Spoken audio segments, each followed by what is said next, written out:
রসুলপুর যুব উন্নয়ন সংগঠনের উদ্যোগে ঈদ সামগ্রী বিতরণ।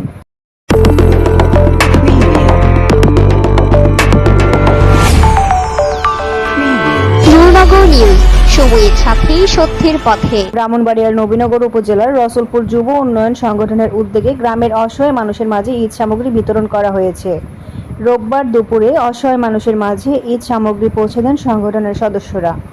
এ সময় উপস্থিত ছিলেন অত্র সংগঠনের সভাপতি মোহাম্মদ আবু সাইদ মোল্লা। অন্যান্যদের মধ্যে উপস্থিত ছিলেন রমজান মোল্লা সর্দার, মামুন মোল্লা, নোবেল মোল্লা, ওবায়দুল মোল্লা, সজল দাস, সুমন মোল্লা, দুলাল মোল্লা, সালেক মোল্লা, ইয়াকুব মোল্লা, আশেক মোল্লা, মাওলানা লোকমান সাদি, মামুন মোল্লা, ইউনুস মিয়া, মুতু মিয়া, ফায়েজ মিয়া, সাচ্চু মিয়া, মদন মোল্লা, হেলাল মোল্লা, মোবারক মোল্লা, মিল্লাল মোল্লা প্রমুখ। বক্তারা বলেন, রসুলপুর যুব উন্নয়ন সংগঠন বরাবরই গ্রামের মানবিক কার্যক্রমের মাধ্যমে অসহায় মানুষের পাশে দাঁড়িয়েছে। প্রতি বছর রমজান ঈদে অসহায় মানুষের সহযোগিতা করে থাকে।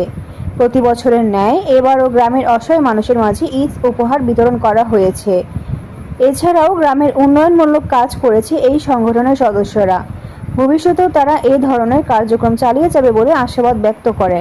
অনুষ্ঠানের শেষে অতিথিরা অসহায় মানুষের মাঝে ঈদ উপহার তুলে দেন। আমি এই সংগঠনের সভাপতি হিসাবে দায়িত্ব পালন করতেছি। আমি যদি নাও তাই আপনারা অসহায় গরিব মানুষের পাশে প্রবাসী ভাইয়েরা আপনারা থাকবেন। আপনারা সবসময় এই অর্থ যে কোনো মানুষের দিয়া আপনারা পরিশ্রমের টেয়া আপনার জন্য আমরা দোয়া করি। আর যে মানুষরা আমরা দিমু হেরাও আপনারা লেগে দোয়া করব। এই সংগঠনের এই কাজটা সবসময় অব্যাহত তাহে আপনার কাছে আমার দাবি।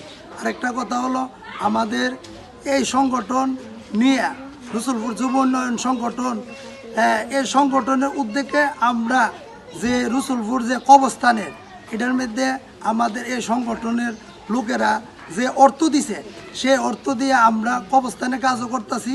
আমরা এই সংগঠনের মধ্যে আমরা ঈদ সামগ্রী মানুষের পাশে বিতরণ করতেছি।